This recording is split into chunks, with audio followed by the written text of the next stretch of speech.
ओम नमः सिद्धेभ्यः। ओम नमः सिद्धेभ्यः। ओम नमः सिद्धेभ्यः। सभी को सादर जय जिनेन्द्र। बंधुओं, आज आपके सामने इस प्लेटफॉर्म से हम गुरुवाणी का वाचन कर रहे हैं। मनुष्य जीवन में, खासकर आधुनिक जीवन में, मौन का बहुत बहुत अधिक महत्व है। परंतु हमारे मन में अक्सर ऐसे प्रश्न उठते हैं, जैसे मौन की जीवन में क्या अहमियत है, या मौन रहने के क्या अनुकूल या प्रतिकूल परिणाम आते हैं। क्या हर वक्त व्यक्ति को मौन रहना चाहिए या उसका प्रतिकार भी करना चाहिए।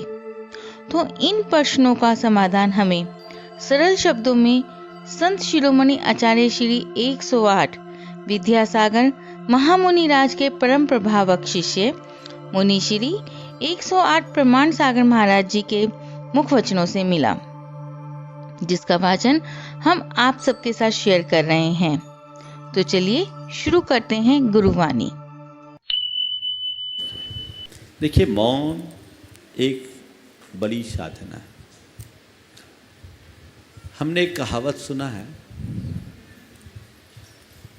If speech is gold then silence is golden.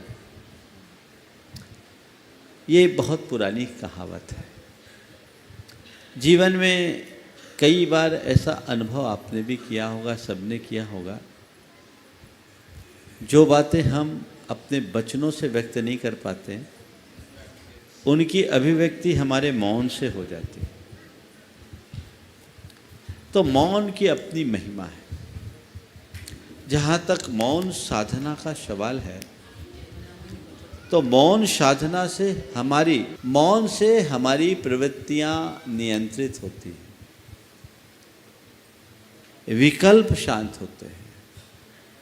और जब हम मौन धारते हैं तो हमारा स्वयं के साथ संवाद जुड़ता है। अक्सर जब हम बोलते चालते रहते हैं तो हमारा कम्युनिकेशन औरों से होता है, हम अपने साथ नहीं जुड़ पाते हैं। जब हम मौन हो जाते हैं तो हमारे साथ हमारा अपना संवाद जुड़ पाता है। जब स्वयं के साथ स्वयं का संवाद जुड़ता है तो हमारे अंदर की शक्तियां स्वतः उद्घाटित होने लगती हैं। इसलिए अपने विकल्पों के शमन के लिए, वृत्तियों के शोधन के लिए और अपनी शक्ति की व्यर्थ बर्बादी से बचने के लिए मौन धारण करना चाहिए।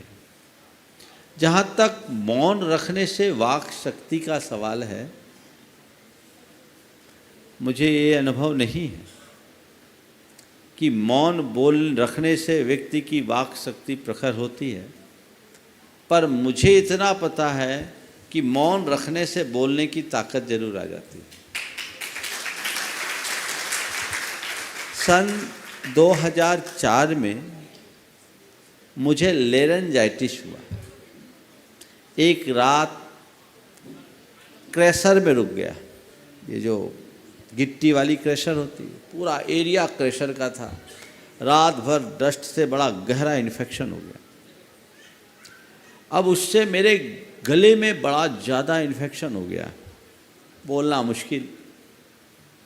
अब उस समय मुझे प्रवचन करना भी था, क्योंकि उस समय मेरे साथ कोई नहीं थे। सन 2004 की बात है, मैं जबलपुर में था। तो डॉक्टरों ने कहा आपको मौन रहना होगा।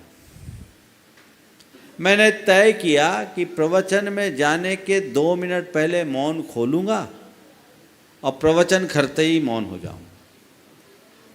आप सबको ये बताऊं, वो 23 घंटे का मौन रहता था मेरा। 1 घंटा में प्रवचन करता था, लेकिन उस 23 घंटे के मौन का परिणाम ये निकला कि मैं 1 घंटा धारा प्रवाह बोलने में समर्थ हो जाता था।